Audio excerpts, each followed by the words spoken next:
This is Core Christianity with Pastor Adriel Sanchez. You have a question for us, you can email us anytime at questions@corechristianity.com. Here's one from one of our listeners named Chad.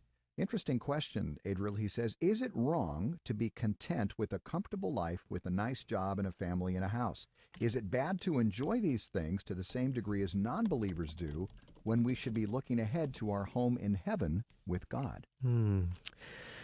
What a great question. And, we ought to cultivate in our own lives contentment, I believe. But is it bad to enjoy worldly possessions, things that God gives to us? I would say absolutely not. No, I think that's one of the ways that we give thanks to God.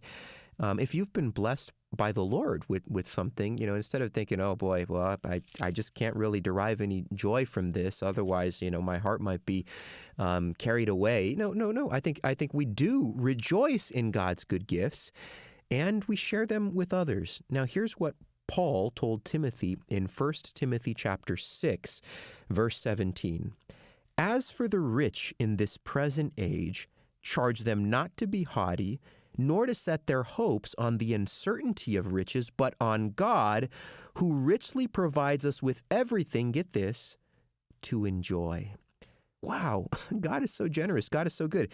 God richly provides us with everything. Why? To enjoy. They are to do good, to be rich in good works, to be generous and ready to share, thus storing up treasure for themselves as a good foundation for the future so that they may take hold of that which is truly life. And so you see the balance there.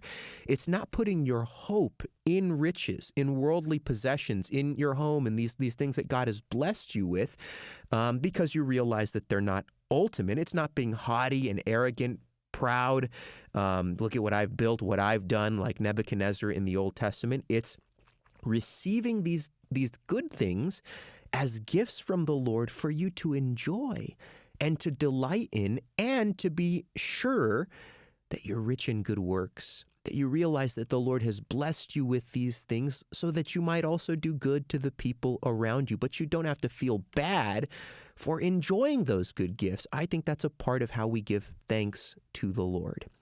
Thank you for that question. What about carne asada? I mean, can you enjoy it too much? Bill, I know that this question comes up often, and I feel like when you ask this, it's almost like you're trying to expose me because you know that I have this problem where I just can't get enough of it, and so I do confess my idol of carne asada. I mean, the good stuff, right? Like I have to really be on guard and watchful, and so. Anything, we're joking, right? But truly, any good gift that God gives to us, we can sinfully, because our hearts are corrupt, we can take those good gifts and make them ultimate and abuse them and treat them as, the meaning of life. Now, if you're doing that with carne asada, we're going to have a conversation. But we do that with many good gifts. So we need to be vigilant and watchful, but that doesn't mean that we can't enjoy them, that we shouldn't enjoy them. No, in fact, we should, and God has given them to us so that we might enjoy them. And that's precisely what Paul told Timothy in 1 Timothy 6.